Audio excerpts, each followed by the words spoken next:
está, sí. Hola a todos, qué gusto saludarlos y estar acá con ustedes. Es mi primera vez en este Congreso de Derechos Seguros. Yo vengo del Derecho de la Tecnología, así es que es un gran gusto, un gran placer y un gran honor esta invitación, Luis Eduardo, Gustavo, y también poder reencontrar algunos viejos amigos que no veía hace mucho tiempo. Cuando me propusieron el tema de la inteligencia artificial en el litigio de seguros, dije, bueno, voy a tener una presentación de unos 48 segundos, dado que este es un tema bastante novedoso, no solamente para el derecho de seguros, en general, para todos los temas jurídicos y legales alrededor de la inteligencia artificial. Pero por eso quiero primero también, dado que somos abogados, y este es de alguna forma un tema ajeno a nosotros, de alguna forma irme a algunos puntos para que podamos entender de qué estamos hablando. Ya hace un rato Rafael Gamboa pues contaba un poco de muchos de los temas importantes de la inteligencia artificial alrededor también de los datos y los datos sintéticos. Algunas cositas seguramente las vamos a repetir aquí, pero quiero que veamos un poco a qué nos referimos cuando hablamos de inteligencia artificial. La inteligencia artificial es una disciplina de la informática, es una ciencia de la ingeniería que busca encontrar métodos y técnicas que equiparen o simulen la inteligencia de las máquinas a la inteligencia de los humanos. Esto tiene muchos métodos, muchas técnicas que vamos a ver un poquito más adelante. Ustedes seguramente han oído hablar del machine learning, del deep learning, etc. Pero de alguna forma la historia de la inteligencia artificial está ligada a la historia de la computación y de la informática. Un poquito de la historia, si bien, digamos, lo que nosotros empezamos a oír, el boom de la inteligencia artificial es alrededor de finales del 2021, cuando ChatGPT sale al público y empezamos a tener nosotros una experiencia muy directa con una de las formas de la inteligencia artificial, que es a través de los GPTs, como es el caso el de ChatGPT particularmente, y otros como Gemini, etcétera. Perdemos de vista que la inteligencia artificial viene de mucho tiempo atrás. Aquí pongo 1943, más o menos unos 80 años, pero podemos irnos incluso a las pretensiones que tenía Leonardo da Vinci cuando buscaba la máquina que hablara. Y esa idea de la máquina que hablara estuvo acompañando al ser humano durante siglos, hasta que por fin tuvimos las primeras capacidades computacionales de poder generar algoritmos que permitieran una reacción por parte de las máquinas al comportamiento humano. Entonces, desde 1943 se presenta teóricamente el primer modelo de redes neuronales de la informática, son simulaciones del cerebro humano. Obviamente no teníamos la capacidad todavía computacional que tenemos hoy en día para crear unas redes neurales similares a las del ser humano en ese entonces, pero todo ese proceso que va acompañado mucho con la computación de los años 40, no sé si ustedes vieron la película Código Enigma, de alguna forma ese es de uno de los grandes personajes de la historia del siglo XX, que es Alan Turing, que poco después de haber diseñado el código, la máquina que descifra el código Enigma, plantea el test de Turing, que es cuando la inteligencia artificial realmente va a ser exitosa. Y de alguna manera el test de Turing lo que está planteando es cuando una máquina hable con un ser humano y el ser humano no sepa que está hablando con una máquina. Ese es el test de Turing en esencia. Y eso vinimos a poderlo lograr hasta mediados de la década pasada, hacia el 2016 más o menos. Ya voy a llegar allá porque es un momento muy especial en la historia de la computación y de la inteligencia artificial. ¿Y por qué solamente hasta entonces? Porque detrás de la inteligencia artificial hay unas capacidades de infraestructura tecnológica, de datos y de capacidad energética que no existían antes. Sí se hacía. Y IBM, y Google, y incluso DAPRA del Departamento de Defensa de los Estados Unidos se venían desarrollando desde los 70s, etcétera, acompañado con el desarrollo del Internet, los modelos de inteligencia artificial, pero para eso necesitamos unas capacidades de servidores y data centers que solamente se vinieron a lograr a partir de mediados de la década pasada. El término inteligencia artificial aparece en 1956 en la conferencia de Dartmouth, que fue una conferencia muy poco exitosa en el mundo de la computación porque no lograron lograr, digamos, todo lo que se buscaba, que era generar los patrones de desarrollo de la inteligencia artificial, pero se logró de alguna forma acuñar el término y para los nerds del derecho de la tecnología son momentos muy importantes que nos gusta como resaltar. De ahí viene una parte muy interesante en la historia que es el desarrollo del Internet. Todos los 60, 70, parte muy interesante en la historia que es el desarrollo del Internet. Todos los 60, 70 y hasta mediados de los 80, el desarrollo del Internet, hasta que nos encontramos con el lanzamiento del Internet público en el año 89, cuando Tim Berners-Lee logra hacer la primera página web y se vuelve público el uso público de una herramienta informática como es el Internet. Y venimos con algunos puntos claves de esa historia de la inteligencia artificial, que es, no sé si ustedes recordarán, cuando IBM logra que su computador juegue contra Garry Kasparov, el campeón mundial de ajedrez, el campeón más importante de la historia del ajedrez, y lo vence en unas partidas del año 97. Y luego tenemos el año 2016, cuando DeepMind cuando AlphaGo de Google, de DeepMind de Google, de Go es un juego relativamente, digamos, similar al ajedrez, donde hay unas piedritas, no sé si lo han visto, se mueven las piedritas para ocupar espacios y ganar todos los espacios.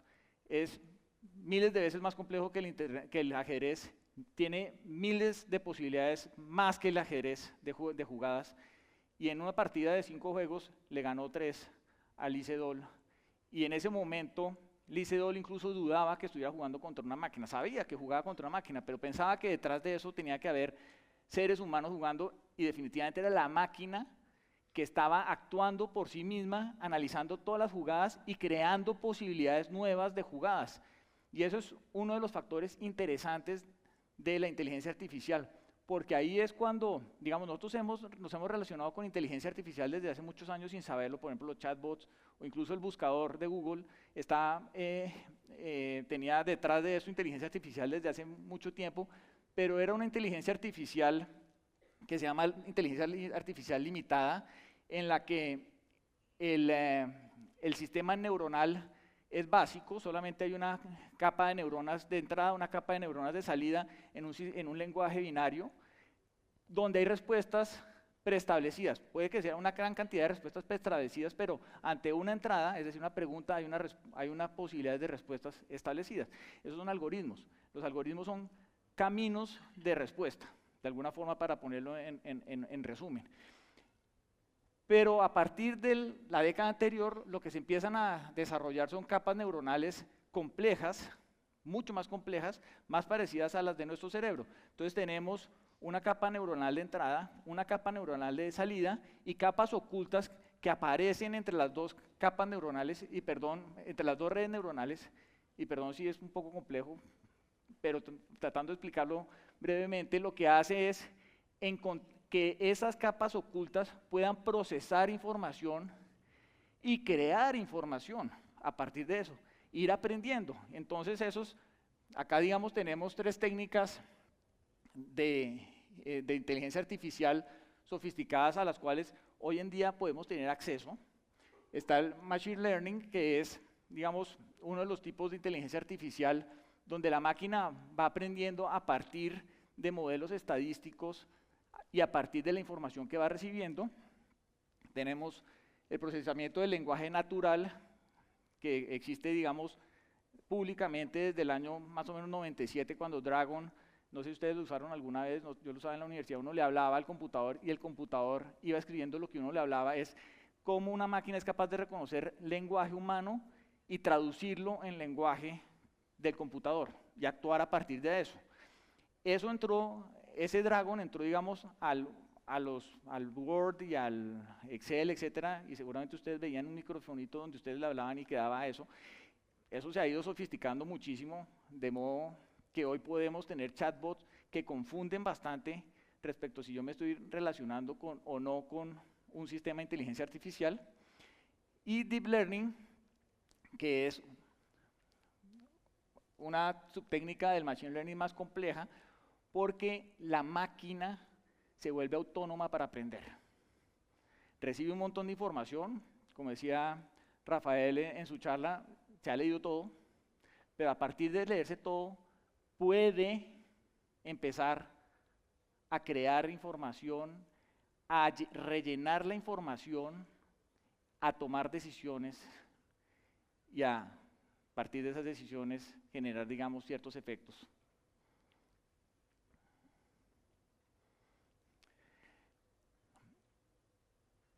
¿Cuál es la reacción a esto? La reacción típica de los abogados. Pasa algo, un fenómeno tecnológico interesante, hay que regularlo. ¿Y quiénes fueron los primeros? La Unión Europea. La Unión Europea, después de varios años, desde el año 2019, empieza a estudiar la posibilidad de establecer un marco legal de la inteligencia artificial. Este marco legal pues, está en la Ley de Inteligencia Artificial de la Unión Europea y parte de unas reglas de analizar la inteligencia artificial a partir de los riesgos que puede generar en la sociedad.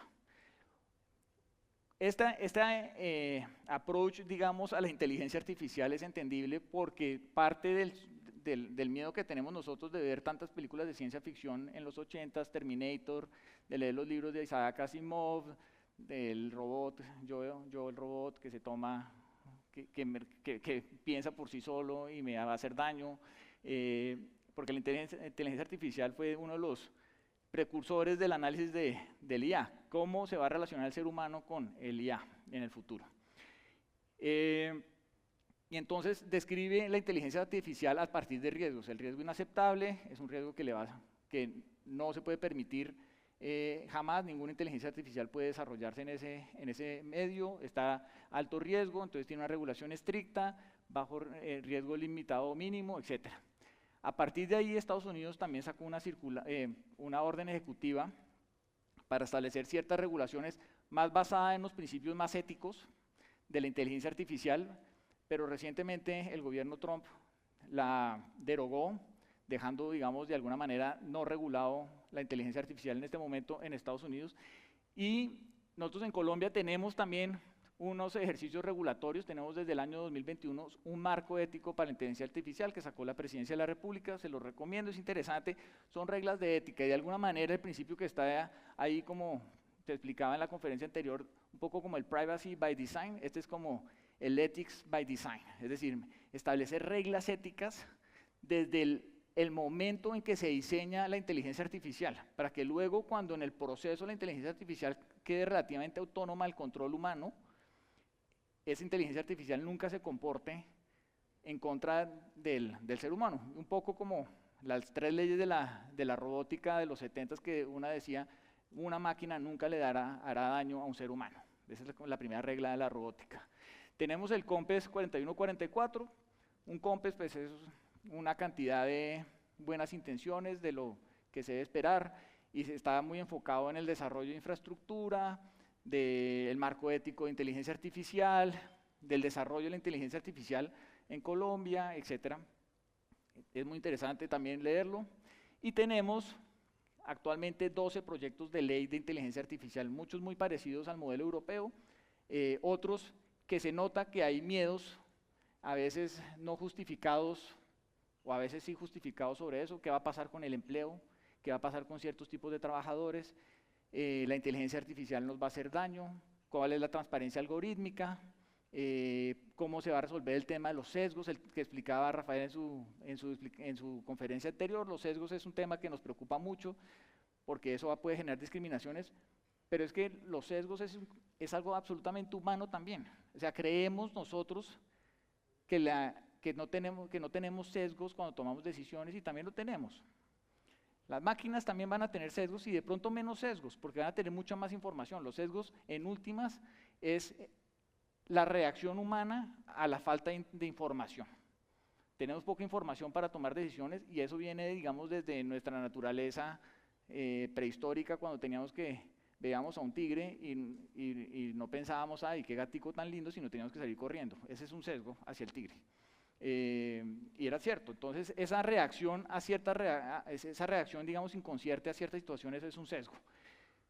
Pero detrás de eso está la preocupación. No obstante, vale la pena saber y pensar que en Colombia, y esta es mi opinión, en Colombia todavía estamos en un momento muy preliminar de la inteligencia artificial como para tomar decisiones en regulatorias, y tenemos todo un marco que se aplica a la inteligencia artificial independientemente que no se haya hecho para la inteligencia artificial, como la ley de datos personales, la ley penal, la ley de propiedad intelectual, consumidor, etc. La IA en el sector asegurador, aquí lo puse en términos generales como InsurTech, pero pues puede tener muchas más implicaciones para bastantes cosas. Y acá puse algunos de los proveedores y productos que existen para este sector en específico, para ciertas gestiones y actuaciones. Por ejemplo, muy útil para la gestión de reclamaciones. Puedo reemplazar equipos de personas, montones de personas con máquinas que son capaces de analizar miles y millones de informaciones y poder responder mucho más rápido a eso. Detección de fraude. Tengo toda la información de siniestros, de cómo se ha resuelto, de por qué pasan, de las condiciones climáticas, etc. Gestión de riesgos, desarrollo de nuevos productos, las suscripciones automatizadas, el profiling. Yo puedo saber perfectamente, o sea, en últimas, cuando yo no tengo mucha información, yo tengo que uniformizar a las personas. Aquí puedo realmente individualizar a las personas con la información, porque la máquina es capaz de darme las características específicas de una persona.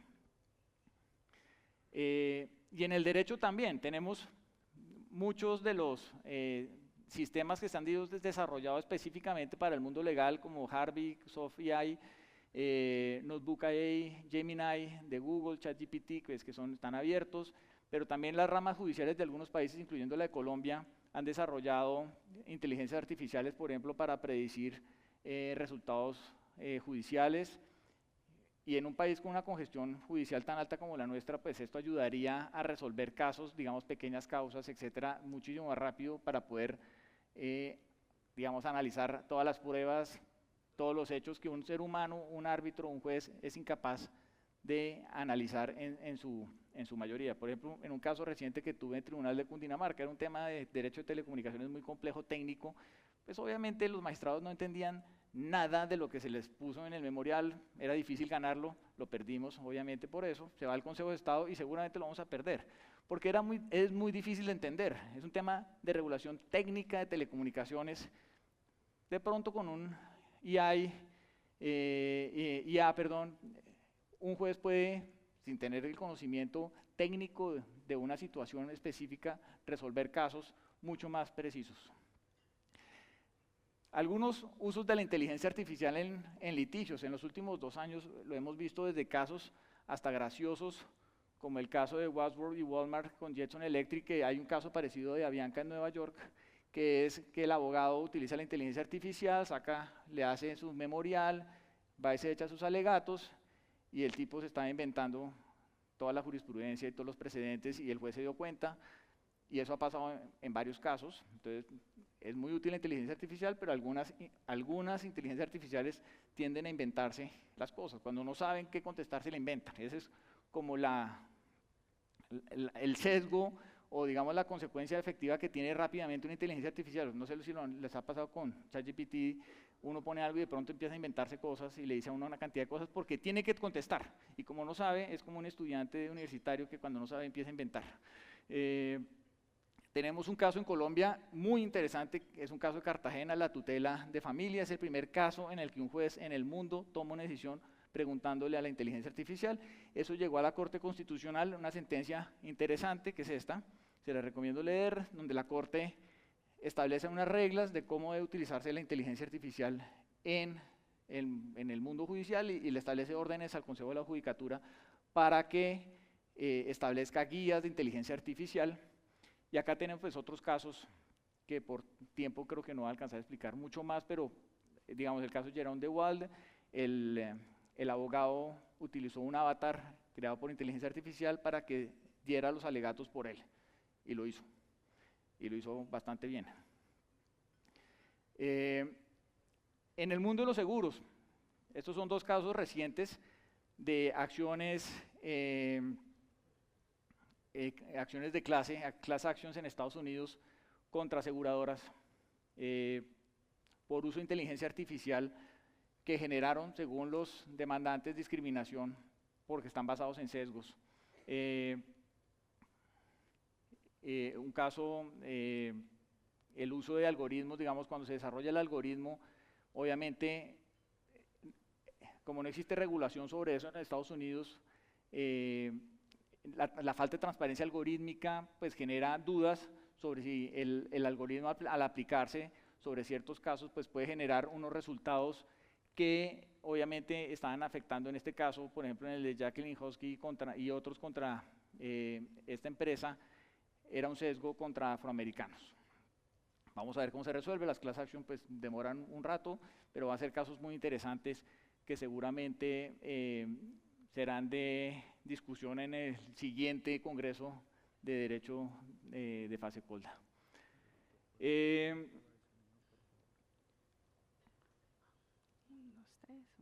Temas importantes para el sector asegurador y realmente también en esencia para cualquier sector.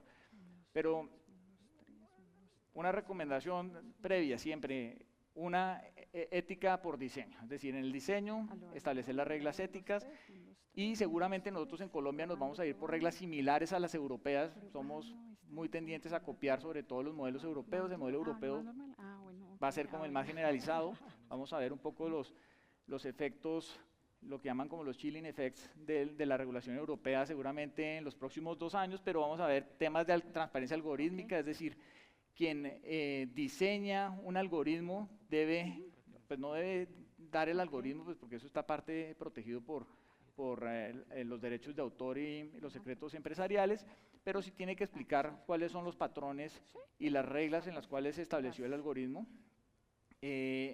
Establecer, como establece el modelo europeo, auditorías éticas independientes con cierta frecuencia. Un tercero, que evalúe el sistema de inteligencia artificial. Pruebas de impacto antes de desplegar los modelos de inteligencia artificial. ¿Cómo va a pasar? Es un poco parecido a lo de los daños sintéticos. Es una forma de simular situaciones reales siendo de mentiras, de forma que podamos valorar los efectos positivos y negativos del uso de ese modelo. Y un poco, digamos, desde el punto de vista del derecho constitucional colombiano, el tema de los datos y el habeas data, porque este es uno de los, la inteligencia artificial, como lo que es el Internet en general, funciona a partir de la información, y por eso es que nosotros llamamos nuestra era la sociedad de la información.